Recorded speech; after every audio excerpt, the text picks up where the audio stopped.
Government exam classes में। दोस्तों आज का वीडियो काफ़ी महत्वपूर्ण है, खासकर जो उन स्टूडेंट के लिए जो यूपीएससी की प्रिपरेशन कर रहे हैं। आज की वीडियो में हम पढ़ेंगे RTI act, right to information act, ठीक है, जिसका हिंदी में होता है सूचना का अधिकार। मतलब आपको अधिकार है किसी इंफॉर्मेशन का मांगने का किसी भी पब्लिक अथॉरिटी से, ठीक है।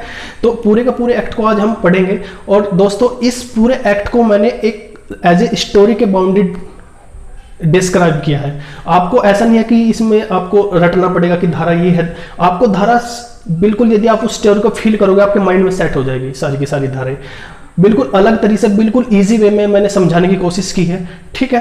तो आप अलग से कुछ नहीं पढ़ना इस एक्ट के बारे में, बस सारा का सारा मैंने इस वीडियो में कवर किया है। और यूट्यूब पर आपको इस तरीके की वीडियो इतनी ईजी वे में कहीं नहीं मिलेगी, ठीक है। तो आप इस वीडियो को एंजॉय करिए और ज़्यादा से ज़्यादा सब्सक्राइब कीजिए। Thank you.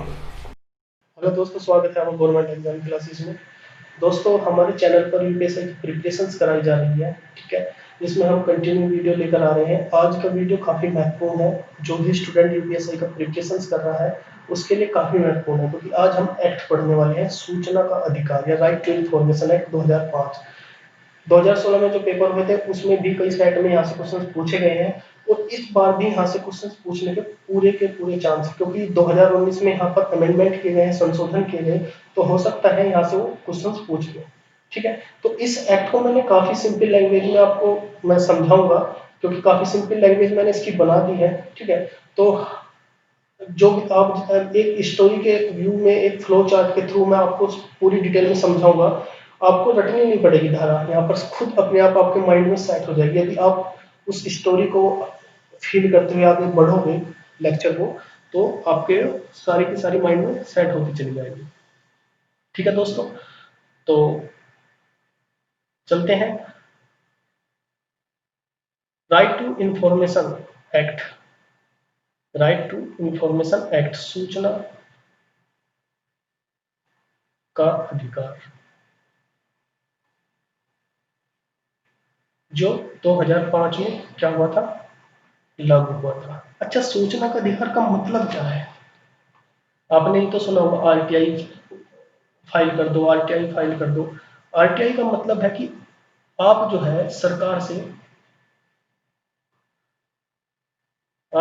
से कोई भी सवाल पूछकर सूचना ले सकते हैं। सरकार से सवाल पूछकर सूचना ले सकते हैं आरटीआई के थ्रू, ठीक है।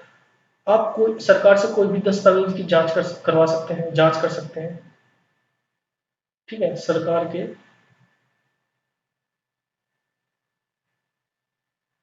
किसी भी दस्तावेज की जांच करा सकते हैं। देखो दोस्तों, हमारे यहाँ पर हर तरह की क्वालिटी है, हर तरह की क्वालिटी है। कुछ तो करते हैं कि ये पूछेंगे कि मोदी जी बाहर घूमने जाते हैं तो उनकी ट्रेवलिंग पर कितना खर्चा आता है, ठीक है। ये इस इन सवालों में कोई जवाब नहीं मिल जाएगा आपको। या पूछेगा कि रफाल जो फ्रांस से खरीदे गए हैं उस वो कितने डील वो कितने पैसों में हुए, ठीक है। तो ये नेशनल सिक्योरिटी की बात है, तो इसका भी जवाब आपको नहीं मिलने वाला, ठीक है। या आप जो है कामकाज का निरीक्षण कर सकते हैं आरटीआई के थ्रू। ये सब जो है आप जो है आरटीआई के थ्रू कर सकते हो। आप सरकारी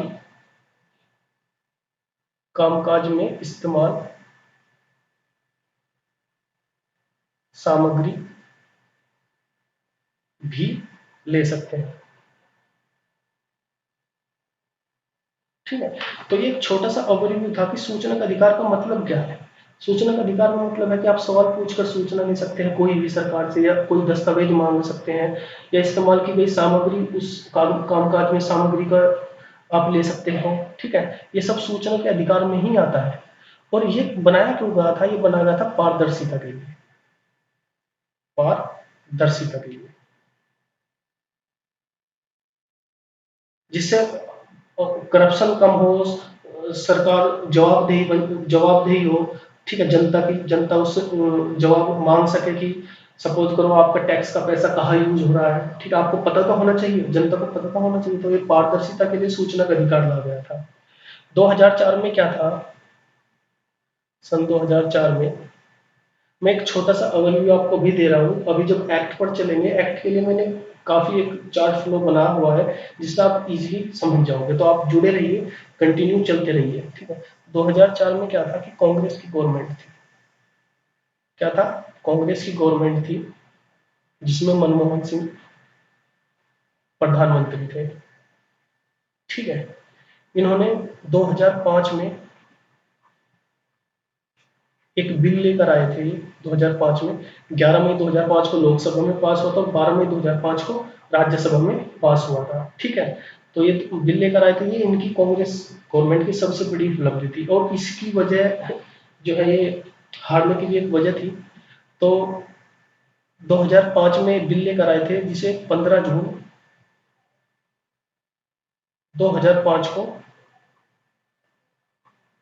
प्रेसिडेंट द्वारा साइन कर दिया गया, ठीक है। ये डेट आपको ध्यान रखनी है। 15 जून को जो है राष्ट्रपति ने इस पर साइन किए थे महामहिम ने, ठीक है। कब? 15 जून को। ये डेट आपको पता होनी चाहिए। इसके जस्ट 120 डेज बाद, मतलब 12 अक्टूबर 2005 को ये लागू हो गया था। ये दो डेट आपको पता होनी चाहिए, ठीक है, क्योंकि ये एग्जाम में पूछी जा सकती है और ये भी पूछा जा सकता है कि प्रेसिडेंट के साइन करने के कितने दिनों बाद ये लागू हो गया था। तो ये दोनों डेट काफी इंपॉर्टेंट है, ठीक है। दोनों डेट का आपको पता होना चाहिए। अच्छा, क्या बस हमारा देश ही ऐसा था जिसमें आरटीआई सबसे पहले लागू हुआ था? नहीं, स्वीडन देश ऐसा है, स्वीडन, जहां पर आरटीआई सबसे पहले आई थी। आरटीआई सबसे पहले लाई गई थी, लागू हुई थी। कहाँ पर? स्वीडन में। ये आपको ध्यान रखना है। चीजें वही बताऊंगा जो एग्जाम पॉइंट ऑफ व्यू से काफी इंपॉर्टेंट होगी। तो स्वीडन ऐसा देश है जहां पर आरटीआई सबसे पहले लागू हुई थी। अच्छा, यूएन जो मेंबर है, कंट्री है, उनमें अब तक का 120 देश जो है, कितने? यूएन के अराउंड 120 कंट्री में आरटीआई आ चुकी है, लागू कर चुके हैं अपने देश में, ठीक है। तो ये आपको पता होना चाहिए। अच्छा, जैसे कोई आप भारत के नागरिक हो, भारत के नागरिक, हम है, आप है, या कोई भी है, सब भारत के नागरिक है। वो इंफॉर्मेशन मांगता है किससे? कोई पब्लिक अथॉरिटी से। पब्लिक अथॉरिटी, पब्लिक अथॉरिटी का मतलब है लोक प्राधिकरण, ठीक है दोस्तों। कोई जैसे सपोज करो आप हो, आप किसी इंस्टीट्यूट से इंफॉर्मेशन मांगते हो, किसी से भी मांगते हो, ठीक है, इंफॉर्मेशन या सूचना, भारत का कोई भी नागरिक। अच्छा, अब क्या आरटीआई एक्ट से पहले भी कुछ ऐसा था? हाँ था। आपने संविधान में पढ़ा होगा, संविधान की धारा 91A में क्या है? राइट टू फ्रीडम है ऑफ स्पीच का, right to freedom of speech,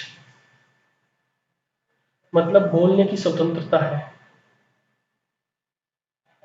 बोलने की स्वतंत्रता है इसमें। किसमें? 19(1)A में। प्रेस को भी, अखबार को भी यहाँ से ही इस एक्ट, इस अनुच्छेद से ही फ्रीडम मिलती है, ठीक है। तो ये जो अनुच्छेद है यही हमें इंफॉर्मेशन मांगने का अधिकार देता है। ध्यान रखना, ये क्वेश्चन पूछा जाता है कि अनुच्छेद में कौन सा, मतलब संविधान में कौन सा अनुच्छेद है जो इंफॉर्मेशन मांगने का एक अधिकार देता है, तो 91A है, ठीक है। ये सब बेसिक बेसिक सी चीजें थी जो आपको पता होना बहुत जरूरी है, ठीक है। आरटीआई के बारे में पता होना लाजमी है। अब चलते हैं अपने एक्ट पर। देखो दोस्तों, आप एक स्टूडेंट हो,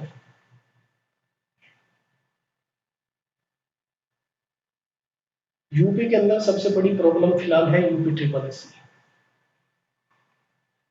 दोस्तों ये स्टोरी जो मैंने बनाई है इसे आप बस अपने पर लागू करिएगा, ठीक है। खुद सोचिएगा कि आप कैसे करोगे, खुद फील करोगे, तो सारी की सारी धाराएं आप इजीली याद कर लोगे। आपको अलग से रटने की कोई जरूरत नहीं है, पीडीएफ रट रहे हो या कुछ बुक्स रट रहे हो, कुछ नहीं करना, ठीक। आप एक स्टूडेंट हो, आपने क्या किया, आपने एक सूचना मांगी, कोई भी सूचना एग्जाम से रिलेटेड है, ठीक है। आप स्टूडेंट हो, आप आओगे धारा 3 के अंदर। किस धारा के अंदर आओगे? धारा 3। धारा 3 का मतलब है जो भी भारत का नागरिक है उसे सूचना मांगने का अधिकार है। तो ये सब के सब किसके अंदर आते हैं? धारा 3 के अंदर, ठीक है। धारा 3 के अंदर सभी नागरिकों को सूचना का अधिकार है मांगने का। यूपी ट्रिपल एससी का मतलब है, ये है आपकी public authority. Public authority, public authority का मतलब है लोक प्राधिकारी, ठीक है। हमेशा ये धारा जितनी भी पब्लिक अथॉरिटी है वो धारा 2H के अंदर आएगी। देखो दोस्तों, यहाँ पर दो धारा मैं अलग से बता देता हूँ कि धारा 1, धारा 1 में ये बताया गया है कि ये संपूर्ण भारत पर लागू होता है। और धारा 2, धारा 2 में छोटी छोटी परिभाषाएं दी गई है। तो धारा 2 सारी की सारी याद नहीं करनी, बस कुछ मैं बताते जाऊंगा बीच में, बस वो ध्यान रखनी है। जैसे पब्लिक अथॉरिटी है, तो पब्लिक अथॉरिटी धारा 2H के अंदर आती है, ठीक है। तो आप धारा 3 में है, धारा 3 में क्या किया, UP triple S public authority से धारा 2H से इंफॉर्मेशन मांगी, लेकिन इसने मना कर दिया, नो रेस्पॉन्स, नो रेस्पॉन्स। इसने कोई रेस्पॉन्स नहीं दिया, कोई ही भी सूचना नहीं दी। अब क्या करोगे? अब आप आरटीआई फाइल करोगे। क्या करोगे? RTI file. हमारे यहाँ पर क्या होता है कि डायरेक्ट आरटीआई फाइल कर देते हैं, किसी भी इंफॉर्मेशन मांगनी है, नहीं। सबसे पहले आप एप्लीकेशन लिखो, ठीक है। एप्लीकेशन के थ्रू सूचना मांगो, एप्लीकेशन लिखो, एप्लीकेशन से उस इंस्टीट्यूट से जो भी आपको सूचना लेनी हो सूचना लो, ठीक है। यदि आपको सूचना नहीं मिलती तो आप जो है आरटीआई डाल सकते हो, ठीक है। ठीक है दोस्तों, तो आप आरटीआई डालोगे। आरटीआई कहाँ पर डालोगे? आरटीआई डालोगे, दो ऑफिसर्स होते हैं, एपीआईओ प्लस पीआईओ, ठीक है। ये ऑफिसर्स आते हैं धारा 5 के अंदर। कहाँ आते हैं? धारा 5 के अंदर।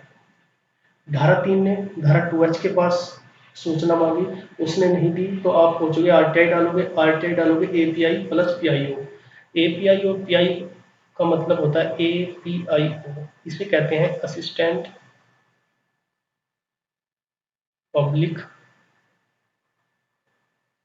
इंफॉर्मेशन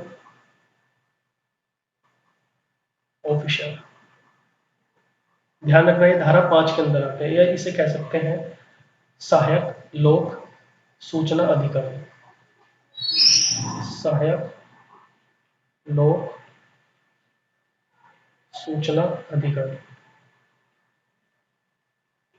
ठीक है। एक आता है दूसरा पीआईओ, पब्लिक इंफॉर्मेशन ऑफिसर। इसे आप क्या होंगे? लोक सूचना अधिकारी।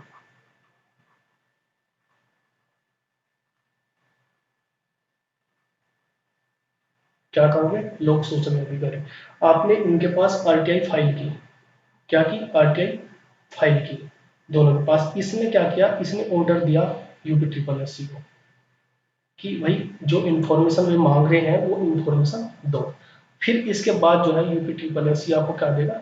इन्फॉर्मेशन देगा, मतलब सूचना देगा। देखो दोस्तों, यहाँ तक सब समझ में आया आपको या नहीं आया? सबसे पहले तो ये बताओ, धारा 3 में आप आ गए भारत के नागरिक जो इन्फॉर्मेशन मांगने का अधिकार रखते हो। आपने क्या किया? पब्लिक अथॉरिटी के पास गए जिससे आपको सूचना मांगी, एप्लीकेशन लिखी आपने, धारा 2H के अंदर आती है पब्लिक अथॉरिटी, ठीक है। धारा 2H के पास गए, उसने कोई रेस्पॉन्स नहीं दिया। फिर आप गए धारा 5 के पास, आपने क्या किया? आरटीआई फाइल की। एपीआईओ और वहाँ पे पीआईओ दो ऑफिसर बैठे हैं, ठीक है, जहाँ पर आपने आरटीआई फाइल की। एपीआई का मतलब होता है असिस्टेंट पब्लिक इंफॉर्मेशन ऑफिसर, सहायक लोक सूचना अधिकारी, और पीआईओ का मतलब होता है पब्लिक इंफॉर्मेशन ऑफिसर, लोक सूचना अधिकारी। ठीक है, जो धारा 5 के अंदर आते हैं। कोई प्रॉब्लम नहीं होगी, फ्लो के साथ आप आगे बढ़ते रहिए, धारा खुद समझ जाओगे। ठीक है, धारा 3, धारा 2 के पास पहुंचा, धारा 3, फिर धारा 5 के पास पहुंचा। ठीक है, अब सपोज करो आपको आरटीआई ही नहीं आती डालनी, तो क्या करोगे? भाई आप स्टूडेंट हो, आपने एपीआई और पीआई के पास आपको आरटीआई अब डालनी है, तो आपको आरटीआई डालनी आती नहीं, तो आपको आरटीआई कैसे फाइल? तो ये आप बताएगी धारा 6। ठीक है, धारा 6 आपको बताएगी कि आप आरटीआई कैसे डालोगे। ठीक है, स्टेप टू स्टेप हमें आगे बढ़ना है। ठीक, अब धारा 6 आपको बताएगी आपकी आप आरटीआई कैसे फाइल करोगे, आरटीआई फाइल कैसे करोगे। दोस्तों ये इंपॉर्टेंट धारा है थोड़ी, धारा 6 आपको याद रखना है। ठीक है, आपने क्या किया, आप स्टूडेंट हो,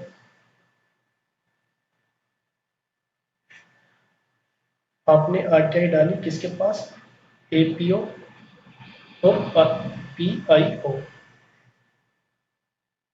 ठीक है, इनके पास क्या किया, एपीआईओ और पीआईओ के पास आरटीआई डाली धारा 5 के पास। ठीक है, धारा 3 में ध्यान रखना, धारा 3 में, धारा 3, धारा 5। ठीक है, आरटीआई डाली। अब आपने क्या लिया, एक पेपर लिया। क्या लिया? पेपर। इस पेपर पर आप हैंड रिटन लिख सकते हो। हैंड रिटन का मतलब अपने हाथों से लिख सकते हो एप्लीकेशन, या आप टाइप कर सकते हो कि आपको क्या इंफॉर्मेशन चाहिए। ठीक है, आप हिंदी में लिख सकते हो, आप इंग्लिश में लिख सकते हो,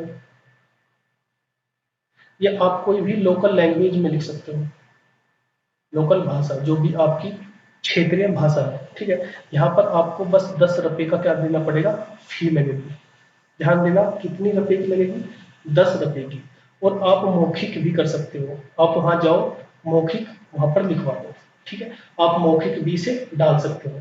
ये तरीके हैं आरटीआई फाइल करने में। आप गूगल पे खोलो, पीआई डालो, तुरंत उसका एड्रेस वेड्रेस सब आएगा, सब इंफॉर्मेशन आपको मिल जाएगी। ठीक है, हैंड रिटन भी लिख सकते हो, टाइप भी करवा सकते हो, हिंदी में लिख सकते हो, इंग्लिश में लिख सकते हो, लोकल भाषा में लिख सकते हो, या मौखिक लिख सकते हो। यहाँ तक बताओ कोई प्रॉब्लम?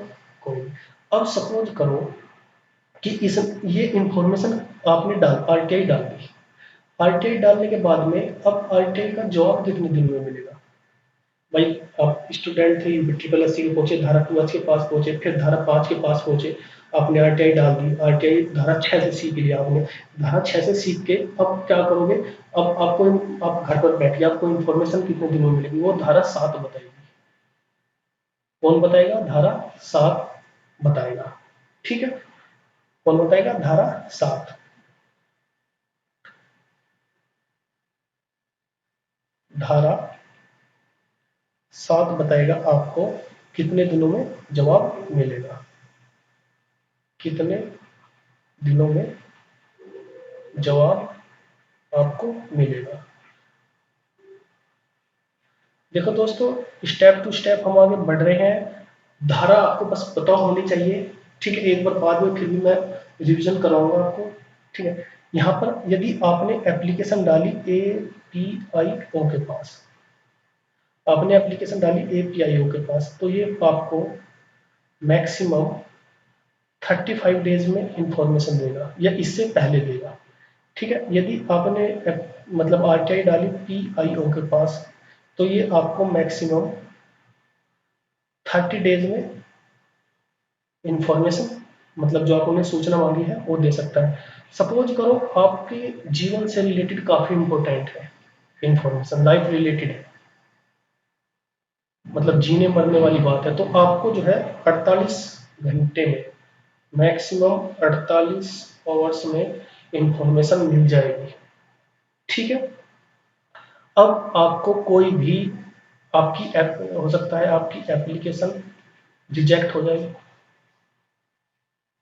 ठीक है, हो सकता है आपको कोई रेस्पॉन्स ना मिले, भाई कोई जवाब उधर से ना आए, आपकी एप्लीकेशन रिजेक्ट हो जाए तो फिर आप अपील डालोगे। क्या डालोगे? अपील, जो धारा 19 में मैं आपको बताऊंगा।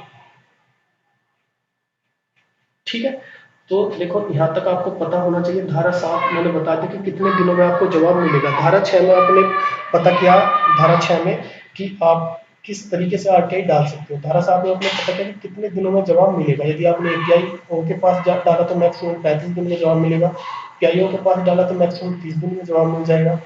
यदि आपके जीवन से संबंधित है, किसी के जीवन से संबंधित है, और मैक्सिमम 48 घंटे में आपको जवाब मिल जाएगा।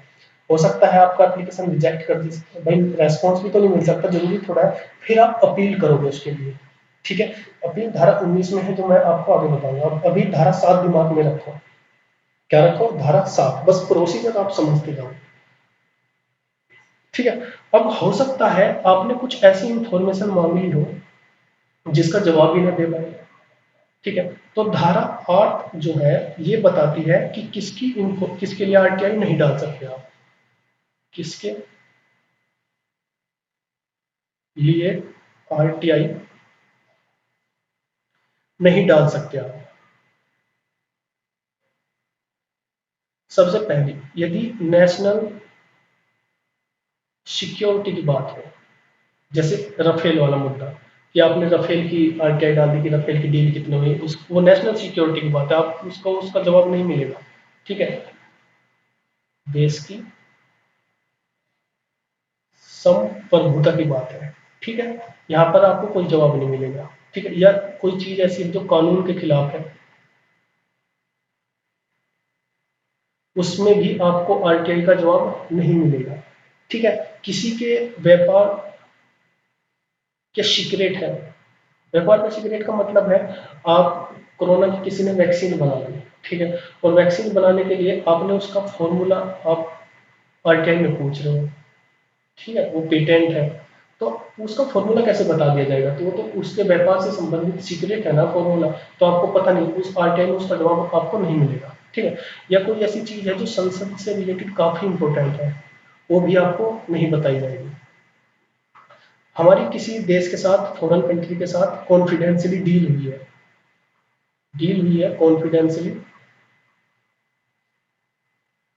विदेशी विदेशी के साथ। ठीक है, तो वो इंफॉर्मेशन आपको नहीं मिलेगी। ठीक है, कोई एमओयू साइन हुआ है तो वो भी इंफॉर्मेशन आपको नहीं मिलेगी, ये धारा 8 बताएगी। ऐसा नहीं है कि आप सारी की सारी डिटेल सूचना मांगोगे, नहीं। ठीक है, अब दोस्तों मैं एक बार आपका रिवीजन करा दे रहा हूँ कि मैंने अब तक का आपको क्या क्या पढ़ा है, जिससे आपकी सारी की सारी धाराएं एक बार और, ये जैसे जो स्टोरी मैंने बताई है वही मैंने रिपीट कर दी है। आपने क्या पढ़ा? आरटीआई। आरटीआई में सबसे पहले आपने पढ़ा धारा 3। धारा 3 में आप खुद थे, जिस जो नागरिक भारत के नागरिक हो। ठीक है, जिसे सूचना मांगने का क्या है? अधिकार है, सूचना मांगने का अधिकार है। ठीक है, तो ये धारा 3 के अंदर आता है। जैसे आप स्टूडेंट हो, आपने यूपी ट्रिपल एस से क्या मांगी? एक एप्लीकेशन लेके एक सूचना मांगी, तो आप धारा 3 के अंदर आओगे। ठीक है, अब पब्लिक अथॉरिटी मैंने बता दिया था, पब्लिक अथॉरिटी किसके अंदर आती है? धारा 2H के अंदर, जैसे आपने यूपी ट्रिपल एस से मांगा। ठीक है, अब आपको आरटीआई डालनी है, उसने इन्फॉर्मेशन नहीं दी, तो आरटीआई कहाँ डालोगे? धारा 5 के पास। धारा 5 के पास कौन आ जाता है? APIO प्लस PIO, जो आपको जवाब देंगे। ठीक है, दोनों public assistant public information officer, जिसे कहते हैं सहायक लोक अधिकारी। ठीक है, और लोक सूचना अधिकारी, सहायक लोक सूचना अधिकारी और लोक सूचना अधिकारी दोनों आता है। अब आपको आरटीआई डालनी है, ठीक, तो फिर आप किसके पास जाओगे? धारा 6 के पास जाओगे। ठीक है, जिसमें आपको पता चलेगा कि आरटीआई फाइल कैसे करनी है। ठीक है, अब आरटीआई फाइल कैसे करनी है तो आपको पता चल गया, लेकिन आपने आरटीआई फाइल कर दी, लेकिन अब आपको, आप घर आकर बैठ गए, तो आपको अब कितने दिनों में जवाब मिलेगा वो बताएगी धारा 7। धारा 7 आपको बताएगी कि कितने दिनों में क्या मिलेगा, आपको जवाब मिलेगा। ठीक है। अब हो सकता है कुछ इंफॉर्मेशन आपने ऐसी मांग ली हो जो नेशनल सिक्योरिटी से रिलेटेड हो, जो आपको नहीं दी जाएगी, तो वो आती है आपकी धारा 8 के अंदर, जिसमें वो इंफॉर्मेशन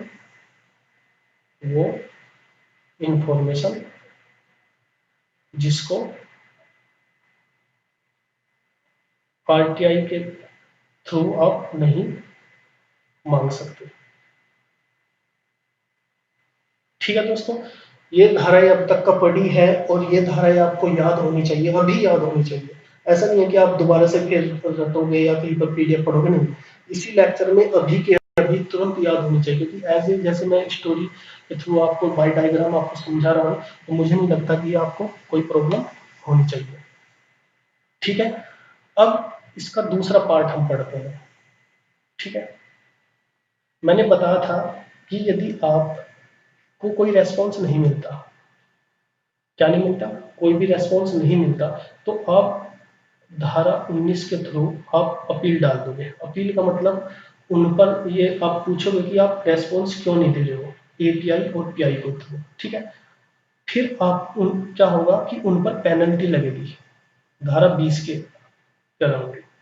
थ्रू। ठीक है, क्या लगेगी, धारा 20 में उन पर पेनल्टी लगाई जाएगी, किस पर, पीआईओ और एपीआईओ जो ऑफिसर है। ठीक है, पेनल्टी लगने के बाद लेकिन यहाँ पर आपको ध्यान रखना है कि आप किसी भी जो लोअर कोर्ट है उसमें न्यायालय में नहीं जा सकते। ये आपको धारा 23 में पता होना चाहिए। आप कहाँ नहीं जा सकते, किसी भी जो कोर्ट है, न्यायालय है, लोअर कोर्ट है, वहां पर आप नहीं जा सकते। ठीक है, फिर यहाँ पर धारा 26 आपको पता होनी चाहिए, जो गवर्नमेंट एक अहम रोल अदा करती है आरटीआई में। ठीक है, तो ये धारा हम पढ़ेंगे। सबसे पहले धारा 19। धारा 19 में मैंने बताया था कि आप अपील डालोगे। आप स्टूडेंट हो, क्या हो, स्टूडेंट हो, आप कहाँ गए, एपीआई के पास गए, एपीआईओ के पास गए। ठीक है, आपने क्या किया, आरटीआई डाल दी या एप्लीकेशन डाल दी। तो यहाँ से आपको कोई इन्फॉर्मेशन नहीं होती, आपका फॉर्म रिजेक्ट कर दिया जाता है, आपकी आरटीआई रिजेक्ट कर दी जाती है, या 35 दिन के अंदर, 35 दिन में कोई रिप्लाई नहीं आता। ठीक है, अब आप क्या करोगे, आपको 30 दिन के अंदर पीआईओ के पास जाना है, जिसमें आपको 15 दिन और मिलेंगे। सपोज करो आप 30 दिन में नहीं पहुंचे पीआईओ के पास, तो 15 दिन आपको और दिए जाएंगे कि कोई नहीं, 15 दिन जैसे आप बीमार हो गए या कुछ भी, मान लो कि 15 दिन आपको और दिए जाते हैं, आप अपनी जो भी वो थी आप पीआईओ के पास डाल दो। पीआईओ के पास भी आपको कोई, आप यहाँ पर भी आपका फार्म जो है रिजेक्ट कर दिया जाता है, या आपका रिप्लाई नहीं मिलता, किसने, 3 दिन के अंदर कोई रिप्लाई नहीं मिलता। ठीक है, फिर आप 90 दिन के अंदर आईसी के पास जाते हो। आईसी क्या है, आईसी है इंफॉर्मेशन कमीशन, सूचना आयोग। सूचना आयोग यहीं पर बता देता हूं मैं, एक तो केंद्र सरकार बनाती है और एक बनाती है राज्य सरकार। दो सूचना आयोग बने हुए हैं, जहां पर सभी अब की बार जो है मोदी गवर्नमेंट ने अमेंडमेंट की है, जिसके अंदर वो मैं बताऊंगा। ठीक है, वहां पर जाओगे आप, यहाँ पर आपको एक लंबा टाइम मिलता है, आप कभी भी, लेकिन यहाँ पर आपको कारण देना पड़ेगा कि इस कारण से जो है मैं आ नहीं पाया, 90 डेज यहाँ पर मिलता है। ठीक है, और आप बताओगे कि मुझे इन्फॉर्मेशन नहीं मिली या मेरा फॉर्म रिजेक्ट हो गया, सारी इन्फॉर्मेशन आप यहाँ पर बताओगे सूचना आयोग को। ये धारा 19 कहती है, यहाँ पर अपील डाली जाती है। क्या डाली जाती है, अपील। ये आपको पता होना चाहिए, धारा 19। ठीक है, सबको अब तक का जो भी स्टोरी थी, अब तक का आपको पूरी की पूरी डिटेल पता होनी चाहिए कि धारा 5 के पास आप पहुंचे थे, पीआईओ एपीआई के पास, लेकिन वहां से कोई इन्फॉर्मेशन आपको नहीं मिलती, तो फिर अब आप उनके खिलाफ क्या डालोगे, अपील डालोगे। तो वो अपील जो है लास्ट में सूचना आयोग तक पहुंचती है, यदि कहीं से भी आपको इन्फॉर्मेशन ना मिले। ठीक है, अब धारा 20 पर चलते हैं। धारा 20 क्या करेगा, अब आपको एपीआई से भी कोई वो नहीं मिला, पीआईओ से भी कोई नहीं मिला, तो यहाँ पर आपको इसके थ्रू आप क्या लगाओगे, पेनल्टी लगाओगे। पेनल्टी लगाओगे, क्या लगाओगे, पेनल्टी, जिसे हिंदी में कहते हैं शास्ति। आईपीसी के थोड़े शब्द ऐसे हैं जो काफी, हिंदी के कुछ शब्द है जो समझ में नहीं आते। ठीक है, उन्हें इंग्लिश में यदि आप देख लोगे तो समझ में आ जाएगा आपके। ठीक है, यहाँ पर क्या किएगा कि इसने कोई भी आपको इंफॉर्मेशन नहीं भेजी, किसने, एपीआईओ ने, पीआईओ ने, तो इन पर जो है 250 रुपये का चार्ज लगेगा, 250 रुपये का पर डे का चार्ज, और मैक्सिमम चार्ज लग सकता है 25,000 का। कितने का? 25,000 रुपये का क्या लग सकता है, इन पर जुर्माना लग सकता है, एक तरीके से पेनल्टी लग जाएगी। ठीक है, इन्हें ये देने पड़ेंगे, एपीआई को और पीआई को। ठीक है, बस ये ध्यान रखना कितने, ये धारा 20 के अंदर आता है और इसे पेनल्टी देनी पड़ेगी कितने की, 250 रुपये की। ठीक है, अब धारा 3 के अंदर यहीं पे बताता हूँ, धारा 23 के अंदर क्या है, आप किसी भी न्यायालय में नहीं जा सकते।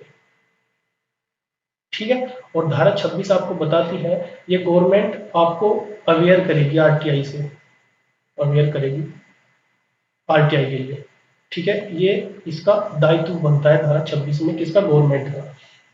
आपको एड के थ्रू सब बताएगी, आप अपने मतलब आपका अधिकार है, या आप आरटीआई से इंफॉर्मेशन ले सकते हैं। इसमें जो है ट्रेनिंग भी दी जाएगी, जो आरटीआई एक्ट के अंदर जो ऑफिसर्स है, ठीक है,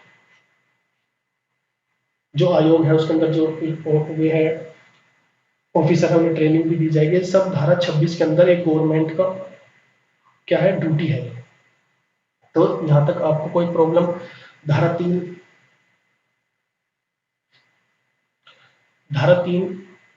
में क्या था, आप थे, आप गए धारा किसके पास, 2H के पास, 2H के पास कुछ रेस्पॉन्स नहीं मिला आपको इंस्टीट्यूट के पास, फिर गए आप धारा 5 के पास। धारा 5 के पास क्या था, एपीआईओ पीआईओ, पीआईओ प्लस एपीआईओ था। ठीक है, फिर क्या किया आपने, यहाँ से कोई इन्फॉर्मेशन नहीं मिली, आपने आरटीआई फाइल की थी, यहाँ पे आरटीआई का आपको पता नहीं, तो आप धारा 6 के से पूछोगे कि आरटीआई कैसे डालते हैं। ठीक है, अब आरटीआई आपने डाल दी, तो अब आपको रेस्पॉन्स की जरूरत है, रेस्पॉन्स आपको धारा 7 से मिलेगा। ठीक है, धारा 7 से आपको क्या मिलेगा, रेस्पॉन्स मिलेगा। अब इसके पास रेस्पॉन्स मिल गया। ठीक है, इसके बाद आप कहाँ जाओगे, धारा 8 के पास जाओगे।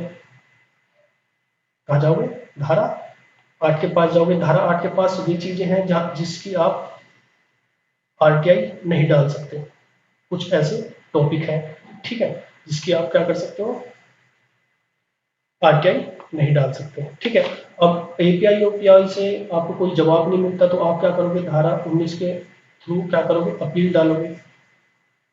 क्या डालोगे, अपील डालोगे। फिर 19 धारा, अपील जब डाल दोगे तो धारा 20 में क्या लग जाएगी, इन पर पेनल्टी लग जाएगी। और धारा 23 में क्या है, किसी भी आप न्यायालय में नहीं जा सकते। तो ये सब एक स्टोरी के थ्रू मैंने आपको सारा कवर करा दिया। यहाँ तक का आपको कोई भी प्रॉब्लम नहीं होनी चाहिए मेरे हिसाब से। ठीक है, सारा का सारा एज स्टोरी आपके दिमाग में छप जाना चाहिए। ठीक है दोस्तों, अब हम जो है इंफॉर्मेशन कमीशन पे पहुंच गए थे, सूचना आयोग पर। ये बस लास्ट पार्ट है इस एक्ट का जो आपको पता होना चाहिए, क्या, सूचना आयोग। ठीक है, दो सूचना आयोग होते हैं। कितने आयोग होते हैं, दो सूचना आयोग होते हैं। एक होता है केंद्रीय सूचना आयोग और दूसरा होता है राज्य सूचना आयोग। एक तो होता है आपका केंद्रीय सूचना आयोग, एक होता है आपका राज्य सूचना आयोग। राज्य सूचना आयोग, ठीक है। केंद्रीय सूचना आयोग हमेशा धारा 12, 13 और 14, ठीक है, और ये धारा 15, 16 और 17 है। दो पार्ट्स हैं, केंद्रीय सूचना आयोग, राज्य सूचना आयोग 12, 13, 14, दूसरा राज्य सूचना आयोग 15, 16, 17। कोई प्रॉब्लम कुछ नहीं, दो पार्ट्स में मैंने कंपैरिजन के हिसाब से बांट दिया ताकि आपको याद हो जाए। केंद्रीय सूचना आयोग 12, 13, 14, राज्य सूचना आयोग 15, 16, 17। अच्छा, संशोधन किसमें हुआ है, एक तो हुआ है धारा 13 में जो आपको पता होना चाहिए, दूसरा जो संशोधन हुआ है वो हुआ धारा 16 में। ठीक है, धारा 12 में क्या कहती है, धारा 12 कहती है केंद्रीय सरकार एक सूचना आयोग का गठन करेगी।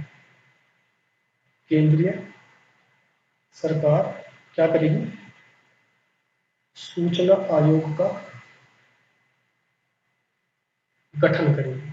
ठीक है, धारा 15 क्या कहती है, धारा 15 कहती है कि राज्य सरकार क्या करेगी, एक राज्य सूचना आयोग का गठन करेगी। राज्य सूचना आयोग का क्या करेगी, गठन करेगी। ठीक है।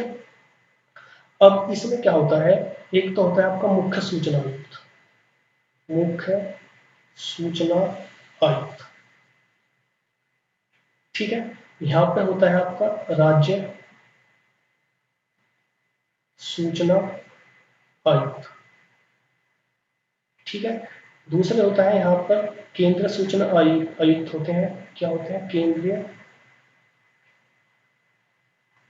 सूचना आयुक्त होते हैं, अधिकतम 10, जो अब फिलहाल जिनकी संख्या 8 भी नहीं है। ठीक है। बहुत कम सूचना आयोग अब फिलहाल की डेट में गवर्नमेंट के अंदर, मतलब इस आयोग के अंदर है। ठीक है। यहाँ पर 10 राज्य सूचना आयुक्त होंगे। ठीक है। अब इनकी जो नियुक्ति है वो करते हैं राष्ट्रपति। कौन करता है, राष्ट्रपति। किसके, एक समिति की सलाह पर, समिति की क्या सलाह पर। यहां पर इनकी नियुक्ति कौन करता है, राज्यपाल करता है। किसके, एक समिति की सलाह पर, समिति की इस पर सलाह पर। अब आपको ये पता होना चाहिए, वैसे भी भारत के नागरिक हो, कि इस उसमें समिति में कौन कौन होता है। ठीक है। ये आपको पता होना चाहिए। तो इस समिति में आपके होते हैं,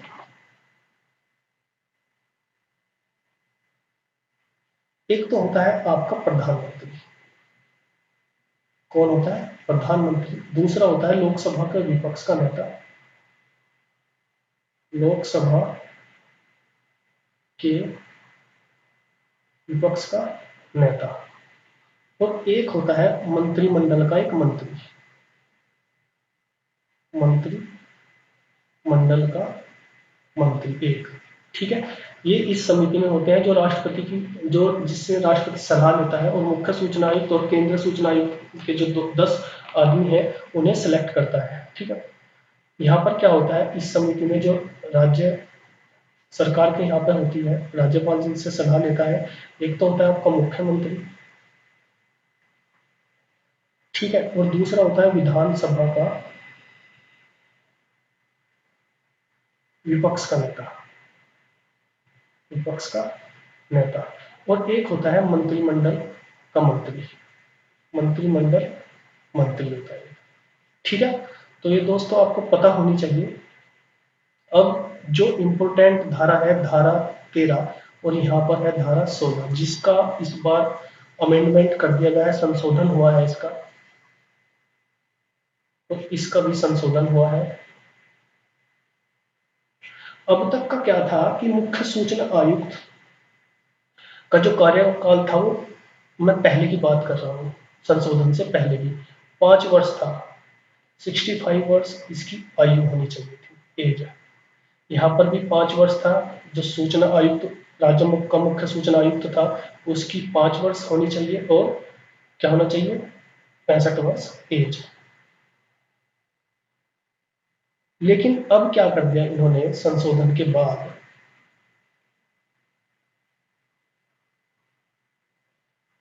कि आपको मुख्य सूचना आयुक्त या उसकी आयु या उसका टेन्योर, उसकी सैलरी, सब कुछ कौन डिसाइड करेगा, केंद्र सरकार डिसाइड करेगी। केंद्र सरकार क्या करेगी, डिसाइड करेगी कि मुख्य सूचना आयुक्त की सैलरी कितनी है या उसका टेन्योर कितना है। ठीक है। मतलब उसकी एज कितनी होनी चाहिए, ये सब जो है अब केंद्र सरकार करेगी। यहाँ पर कौन करेगा, यहाँ पर आप सोचोगे राज्य सरकार, नहीं, यहाँ पर भी केंद्र सरकार ही डिसाइड करेगी। केंद्र सरकार डिसाइड करेगी कि मुख्य सूचना आयुक्त का, सॉरी, जो मुख्य सूचना आयुक्त है, राज्य का मुख्य सूचना आयुक्त है, उसका टेन्योर कितना होना चाहिए। ठीक है। उसकी एज कितनी होनी चाहिए, सैलरी कितनी होनी चाहिए, ये सब जो है डिसाइड केंद्र सरकार करेगी। ठीक है दोस्तों। और जो धारा मैंने बताई थी 14 और इसमें 17, यहाँ पर मुख्य सूचना आयुक्त को हटाने की बात है कि राष्ट्रपति कैसे हटा सकता है। दोस्तों ये सारा का सारी जो डिटेल थी ये मैंने आपको बता दी, ठीक है, आरटीआई की। और मुझे नहीं लगता कि इतनी इजी वे में किसी ने इस एक्ट को आपको पढ़ाया हो। एज ए स्टोरी आपको पूरा का पूरा एक्ट मैंने पढ़ा दिया, तो आपकी जो साथ के साथ वीडियो में साथ के साथ जो है आप धाराएं आपके माइंड में सेट हो जानी चाहिए, ठीक है। तो इस वीडियो में इतना ही था। यदि आपको ये वीडियो अच्छा लगा हो तो आप इसे ज़्यादा से ज़्यादा शेयर कीजिएगा, ठीक है, और सब्सक्राइब तो आप कर लीजिए। तो आज के लिए इतना ही, धन्यवाद।